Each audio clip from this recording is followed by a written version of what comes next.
Of the Alibaba Group and one of the richest men in China, Jack Ma, has now been summoned by an Indian district court in a case related to fake news and censorship. In a court filing dated the 20th of July, Pushpendra Singh Parmar, a former employee of Alibaba Group's UC Web, has alleged that the company was censoring content and news that did not favor China and its communist government.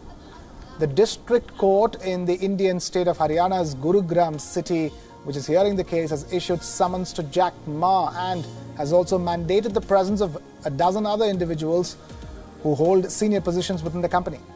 Judge Sonia Shokhan has also sought written responses from the company and its leadership, which manages the application UC Browser and UC Web. The former employee who has leveled these allegations against Jack Ma and his company has alleged that he was fired wrongfully after he had objected to the company's involvement in censoring content and promoting fake news on its web applications. Alibaba India, in a statement, claimed that it's committed to the Indian market and the welfare of local employees. The statement also added that the Alibaba Group was in complete adherence with Indian laws. This court case is a new hiccup for the Alibaba Group in India.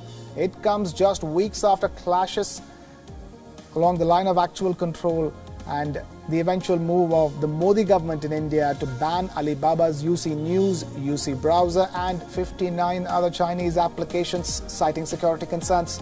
India has sought answers from all the banned companies, particularly from UC Browser and UC News, which had a record of being downloaded at least 689 million times and nearly 80 million times in India.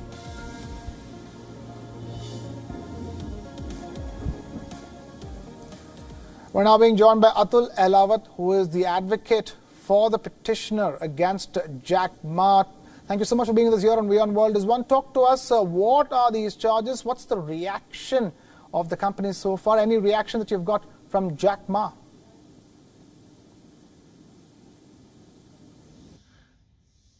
So this is a civil suit for wrongful termination, and my client, Mr. Pushpendra Singh Parmar, who was working as an associate director with the defendant number one company, UC Web Mobile Private Limited.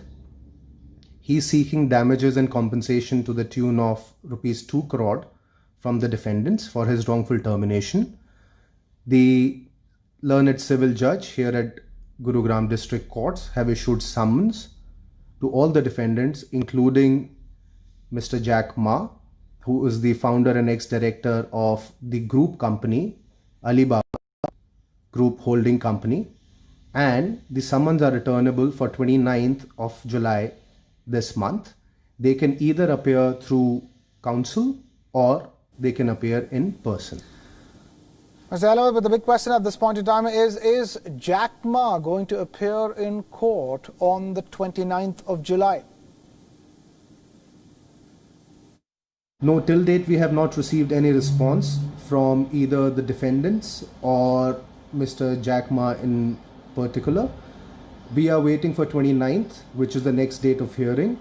So we are expecting someone to appear, either they appear in person or they appear through counsel. So we are waiting for their response in court. Mr. Ahlawat, the lawsuit contains some sensitive words like Sino-India war and India-China border. Can you elaborate on what they exactly have a place and how they exactly have a place in the lawsuit? Yes, our petition contains certain specific allegations wherein there were more than 1,550 words which were content specific, which were used through a computer program.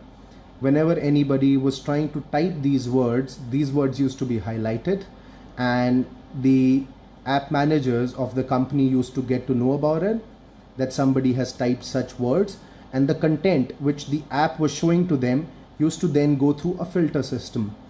So if you write, for example, Indo-Pak War 1999 Kargil, So they are going to give you those stories which are favorable to the Chinese narrative, Chinese interest, or in fact even Pakistani interest, and which was running against the Indian interest. And it was not content neutral like most of the search engines like Google or other search engines are. So whenever somebody types a particular word or he wants to search for a particular news, he gets content which is there online. But if you type anything on UC Web or UC News, so only those news which were filtered through the computer programs and computer applications which was serving the Chinese narrative was given preference, and only those results were shown to you. All right, 29th is the next date of hearing, but talk to us in terms of how the case progresses from here on. Since it's a civil suit, there is a possibility that Mr. Jack Ma and other Chinese nationals who are defendants in the present suit, they do not appear in person, but they appear through their counsel because they are authorized to do so under the law. The case will proceed in a normal manner, irrespective of the reasonable restrictions which have been imposed due to COVID in India. They have to file their written response, which is the written statement, within 30 days, which can be maximum extended to 90 days if they show a reasonable excuse. I expect our application for stay, which we have filed on the 20th of July, to be taken up on the next date of hearing. We are asking for stay so that they do not alienate their assets in the country, because there were reports that they are closing shop in India and they are going to alienate and dispose of all their assets here, which is going to frustrate my client's rights if that is allowed to happen. So we will try to impress upon the court that in the time being, when the matter is being heard, there should be stay against the defendants so that they do not dispose of their assets in India and they do not run away from the country. All right, before we let you go, I want to ask you about how these Chinese mobile apps pose a threat to India's sovereignty. How do you perceive this in the context of the latest rivalry between India and China? Although it's a personal action, a civil suit which my client has filed against his ex-employers, but in the context of the latest India-China rivalry, it assumes a significant importance because the allegations which are contained in this civil suit are very serious, and the allegations are of such nature, if found to be true, are going to assume even greater importance because it shows us the modus operandi of the Chinese companies in India. And while they're trying to push the narrative of their country, of their National Communist Party there, they are harming the public notion and public interest in our country. There are more than 13 crore followers of UC News and UC Browser in India, as per the own claims of the company. And while the fake news is being run on such a platform, it affects the political narrative and it makes public opinion, or I should say a misinformed public opinion is formed. So yes, it assumes a special importance in the current scenario. All right.